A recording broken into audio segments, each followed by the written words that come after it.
Good morning, ladies. Good morning, family. Good morning, friends. Welcome to Bold TV, a beautiful, outstanding ladies with disabilities. It's another program, another episode we're going to share today. This program is brought to us by Bold Heart Initiative. It comes every Saturday by 10:30 a.m. If you enjoy this program and you like the program and you learn and you share something, we are soliciting for support. We would like you to support us when it comes to our subscription so that we can continue the program. And also, if you want to partner with us or you want to participate, you can call on the 5 ladies which are always on this program. You can call on Afyong, Freki, Biose, Oluwatomisi, and I, your host for today. Today, we have an interesting topic, which I will just put a light on, just the name of the topic, which is spiritual coping strategies as a lady with disability. That's what we'll discuss about today. But before I go deeply, I would like us to introduce ourselves. Good morning, everyone. Welcome to another episode of Bold TV. My name is Afyong. I'm based in laboratory scientist, a member of Bold Heart Initiative, and it's good to be here. I use a wheelchair from spinal cord injury. Good morning, everyone. My name is Salah Sefinas Ognene from Kogi State. I'm an advocate. I just reached here from spinal cord injury. Nice to be here. Thank you. Good afternoon, everyone. My name is Esther Balogun. I'm from Lagos State. I'm a sign language interpreter. That's my profession. That's what I do. And also a physically challenged person. Thank you very much, ladies. So I will go quickly into today's episode. So this episode is on spiritual coping strategy. What you do as a lady, that spiritual strength you get. And I would like to say it's something that everybody do, whether believers or not believers, whether Christian, Muslim, traditionalist, pagan. It's something somehow.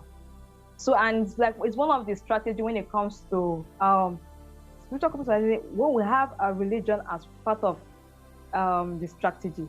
But we're going to divert more into what we call prayer. But before we go deep into that, I would like us to understand that prayer is not just you being in church or in mosque. It's something that you can do in every stage of your life, wherever you are. You can be standing, you can be walking, you can be swimming, you can be helping somebody. It's not just folding your hands and kneeling down, but it's something that you communicate with a supreme being, with your own God or a deity, whatever. But it's something that everybody do in one aspect of their life. And I'll go back into what I call. So I'll ask the ladies in the house what, in their own terms, what they could explain as spiritual coping strategy. I would like to start with Afyong. Afyong, in your own terms, what will you say about spiritual coping strategy? Like you said, we are all designed to believe in a higher power, and spiritual coping strategies refers to those means by which the higher power, that whether through prayer, meditation, or maybe reading spiritual text, it's a way that our faith helps us to cope, because we a higher power that's able to help us in times of need when we feel that our own capacity is not enough to be able to cope. Yeah, amazing. Thank you very much for that introduction, for that way of explaining spiritual coping strategy. Stephanie, I feel like you're the only Muslim in the house for now, and Benita is about to join you, but I don't know when she's going to come. So please, for now, in your own terms, explain what you know about spiritual coping strategy.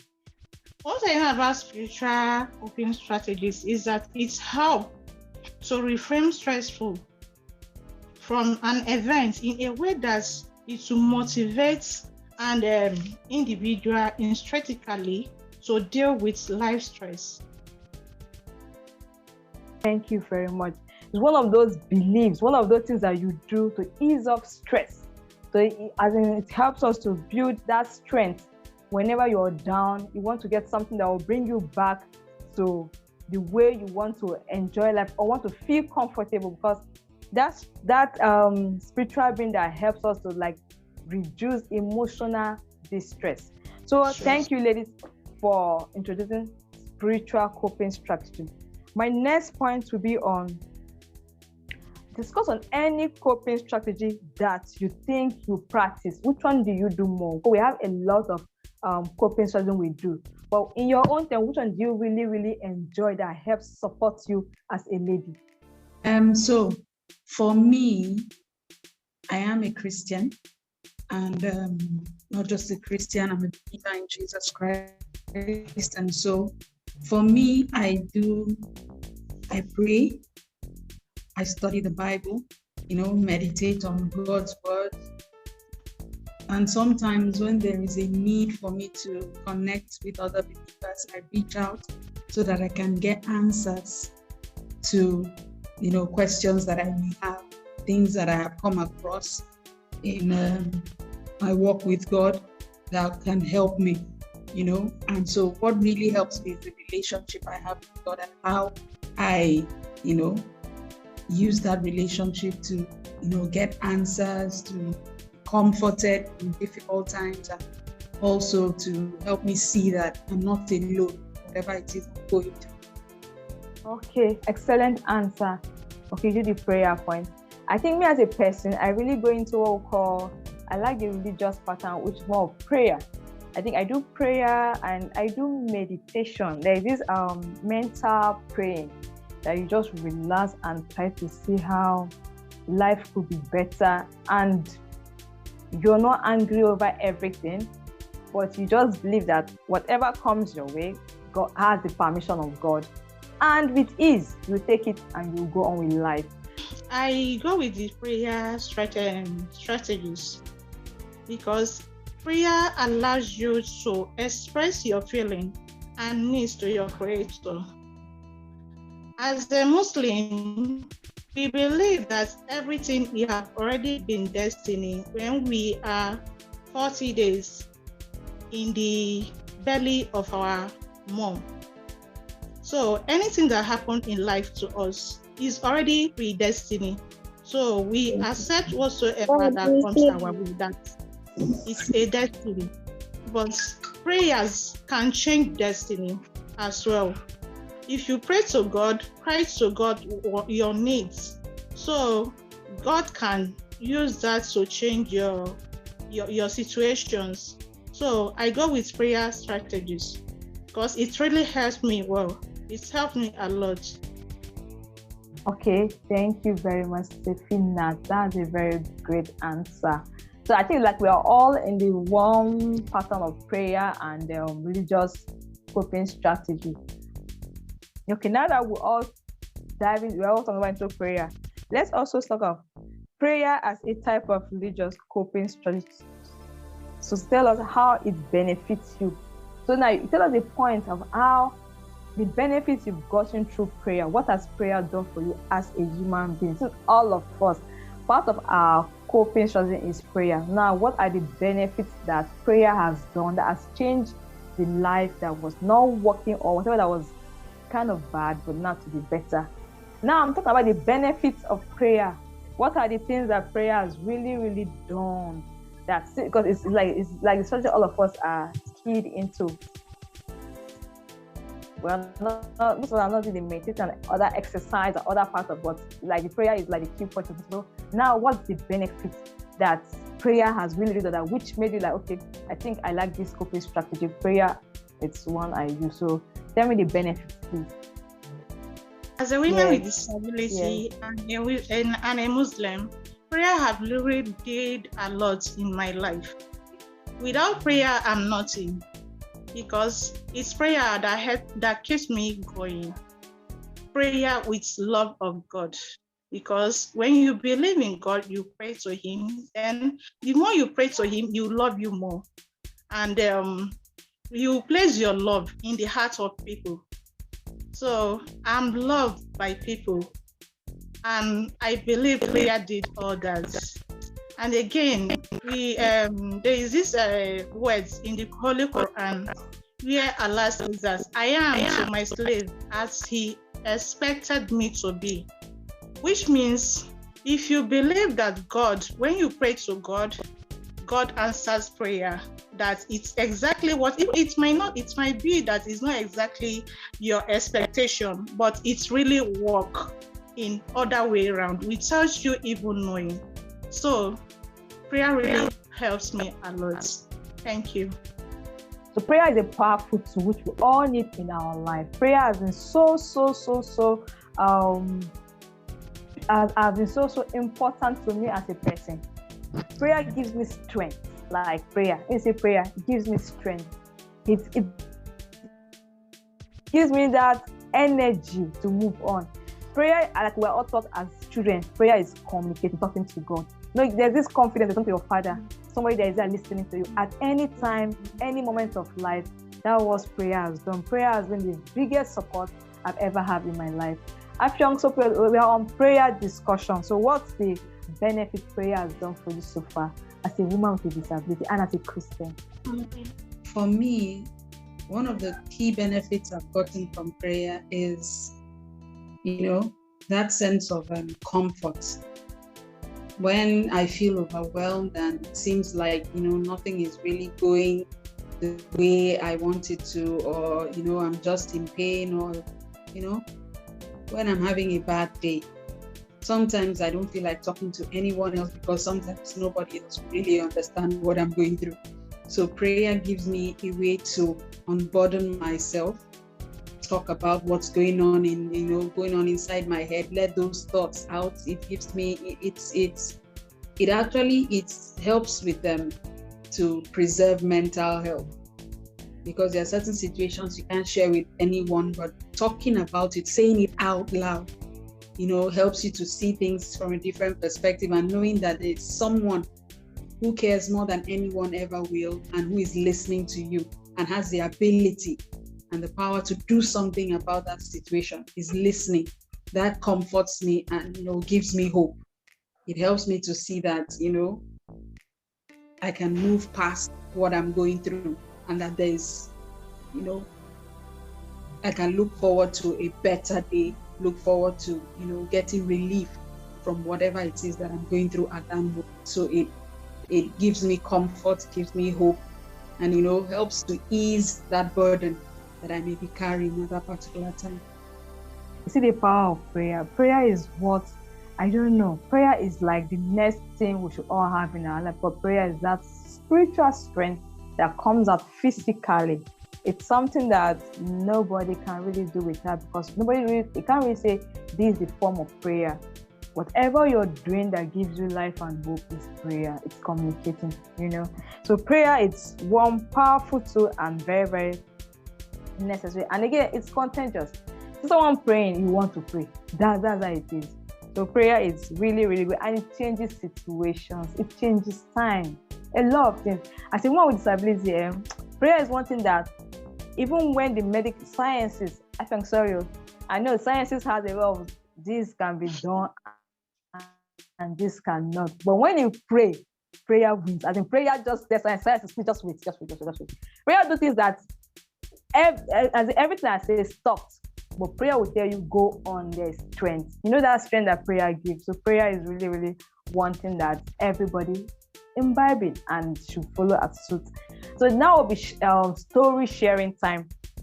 An experience you had because you prayed as a woman with disability, and because you're a Christian or because you're a Muslim, whatever group you are, but that story which prayer really, really do for you. Like I'll start with myself. The first time I tried to drive.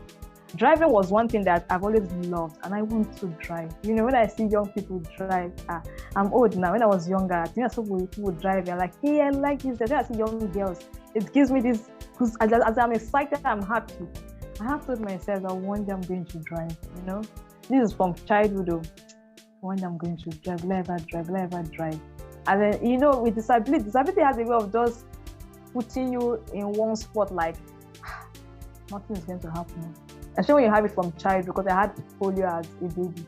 So the negative actions of life, it's much.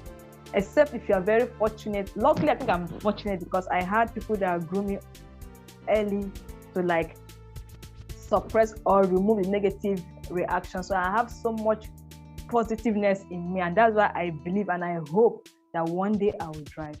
So, and finally, that day came to pass. As I bought a car and tried to just, before I even get that car, a lot of friends, even friends with disabilities, friends with disabilities, so people with disabilities didn't even say much. So even my friends with disabilities, I was like, hey, are you sure you can drive?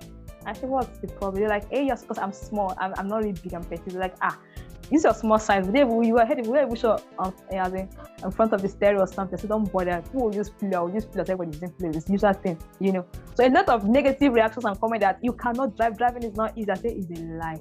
And before then, I told God, please, I want to drive. I enjoy it, and it's a freedom. So I was like, okay, if I cannot drive, maybe I'll sell the car or I'll give it out.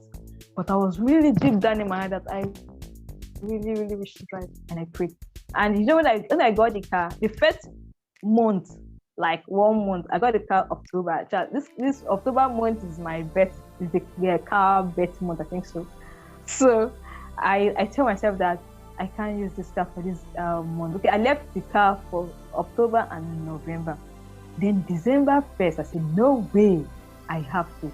Then I had friends that are also with disabilities too. Then they already driving for me. So like, girl, you can drive, I beg. So they didn't even allow me to drive in school.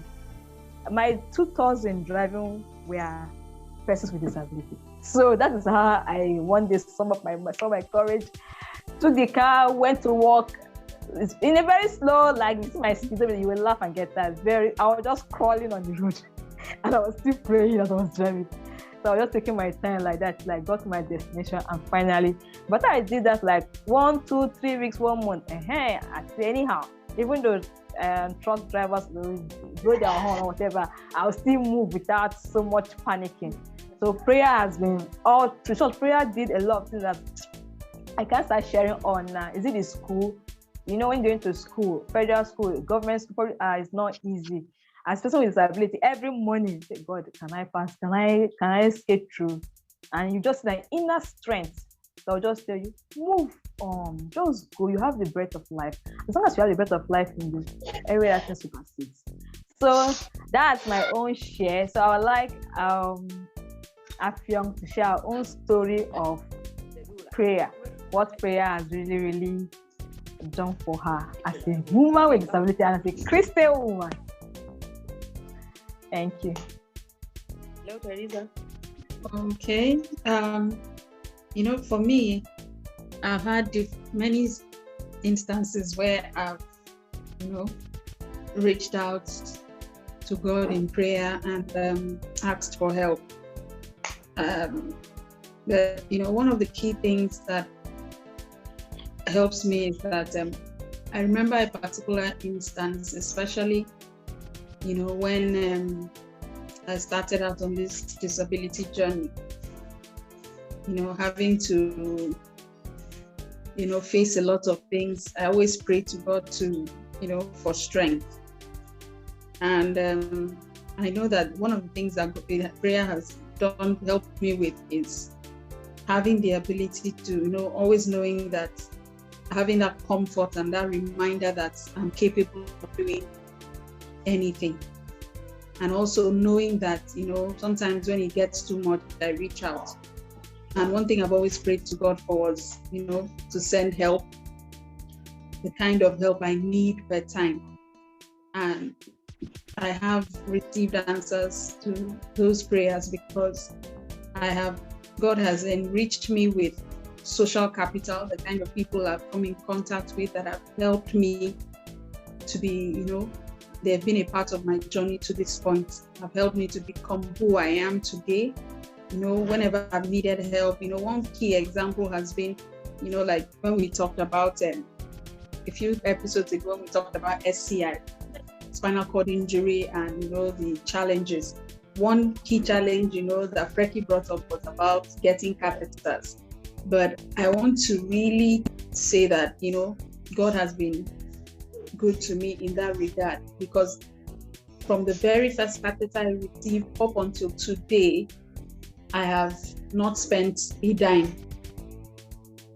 I've not spent any money when it comes to that. God has just raised people who have, I have friends, classmates, people who have just, once I reach out, one thing with prayer is there's always a part for you to play. So when after, talking, asking for help, God just led me to certain people. I reached out and, they took it upon themselves. And it's been that way ever since. And, I'm really grateful to God for that. I've gotten help. It's not always smooth. There are times when I've wondered, where is the next one coming from? But, God will just tell me, okay, call this person. And I'll be like, I'm tired of bothering people. And God will be like, did I say, are you the one who is going to do it? Just call. I've already prepared. I've set everything up. Just call. And then when I do, the person is like, okay, don't worry. No, don't worry. Just let me know, send your address and all that. And that's it. So that is, one of the benefits I've gotten from prayer. Always whenever I know that, I don't want to go and talk to anybody, I talk to God, and He tells me who to talk to. And somehow there is a solution.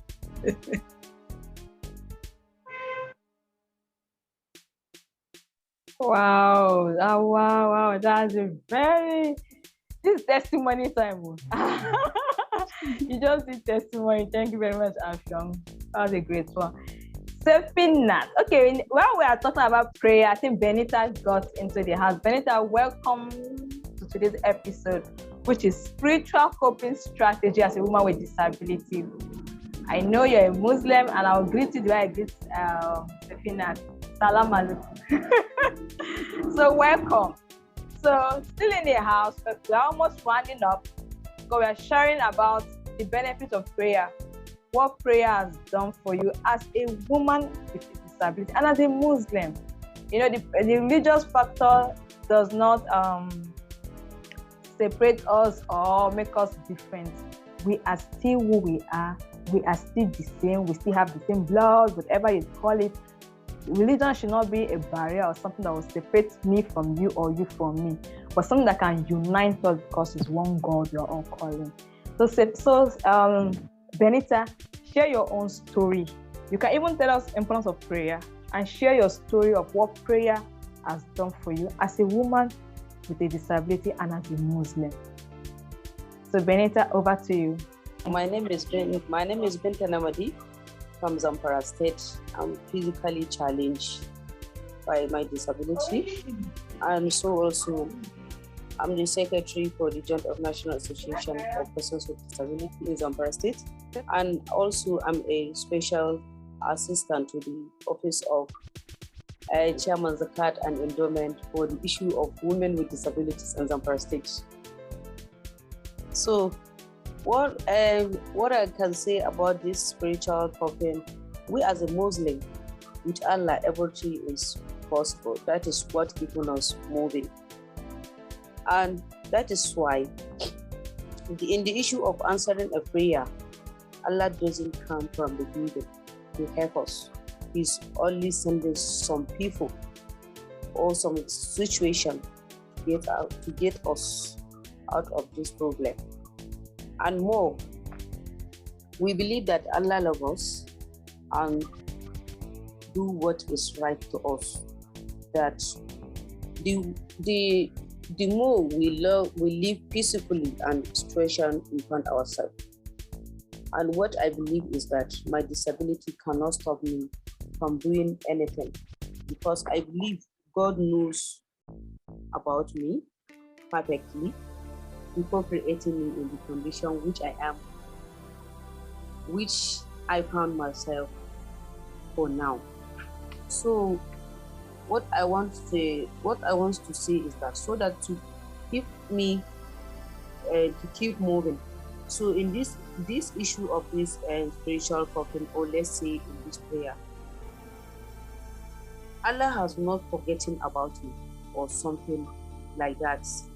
That I always thank God the way God has created me, has given me some opportunities to help a lot of people with this disability. I thank God that I can help a lot of people, because to me, what I believe, if I didn't have disability, maybe there is some opportunities that I cannot use to help other people or to help some other people. This my disability help me and give me the strength or give me the opportunity to help a lot of people, because I know because of this my disability, I know I can't count some things that I did for the other people. It is only God that knows that. If you can ask me to tell you how many people that I have, let's say for on the needy, let's say people with disabilities, I can't tell you until I sit down, start searching them, start listing those that I have who I did something to them. So in this thing, what I can say is that, and there is, what did you call it? Just because of this my disability, I got an opportunity to go to the media station to create an awareness for the parents and the people with disability, especially in the issue of this gender-based violence. Let's say there is a lot of these persons with disability, they are facing a lot of challenges from their family or from the community. They don't know where are they going to solve their problem, or there is some issues itching their minds. They don't know where are they going to say what is feeling, what they are feeling in their own hearts. But I thank God, I can go to some media station. I got all this opportunity to create an awareness to the parent and the community, let's say community at large, to tell them this is how are you going to interact with persons with disability. It's not good. You should call somebody with disability is useless or something like that.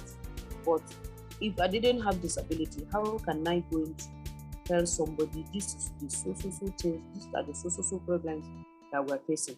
So I thank God. And because of my disability, I got an opportunity to take so many children, let's say children from the grassroots that has the disability.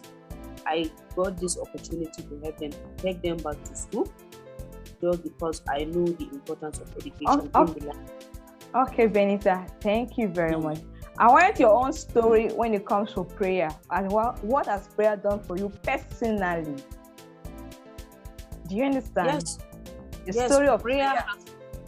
Yes, I know prayer has helped me in so many ways, because we in Muslim, we must pray for 5 daily prayers. We have 5 daily prayers, and I thank God this my disability cannot stop me to even pray to my Almighty Allah.